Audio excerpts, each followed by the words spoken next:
நீங்கள் ஒரு புது ஆண்ட்ராய்ட் ஃபோன் வாங்கியிருக்கீங்கன்னா இருக்கிறதுலே பெரிய தலைவலி உங்கள் பழைய ஃபோன் டேட்டாவை புது ஃபோனுக்கு ட்ரான்ஸ்ஃபர் பண்ணுறது. அது எப்படி பண்ணுறதுன்னு சிம்பிளாக சொல்கிறேன். சேனலை சப்ஸ்கிரைப் பண்ணிக்கோங்க. உங்கள் புது ஃபோனை ஃப்ரெஷ் செட்டப்பில் ஸ்டார்ட் பண்ணி செட்டப் பண்ணிவிட்டு வந்தீங்கன்னா copy apps and data page வரும். நெக்ஸ்ட்டு கிளிக் பண்ணி இன்ஸ்ட்ரக்ஷனை ஃபாலோ பண்ணுங்கள். இப்போ உங்கள் பழைய ஃபோன் அண்ட் புது ஃபோனை கேபிள் வச்சு கனெக்ட் பண்ணுங்கள்.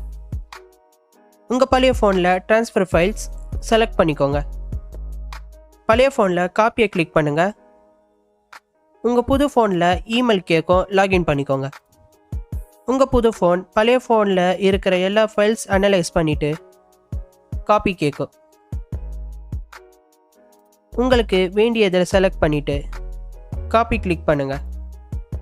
மீதியெல்லாம் ஸ்கிப் பண்ணிங்கன்னா உங்களோட ஆப்ஸ் அண்ட் டேட்டாஸ் எல்லாம் பழைய ஃபோனில் இருந்து புது ஃபோனுக்கு காப்பி ஆகிடும்.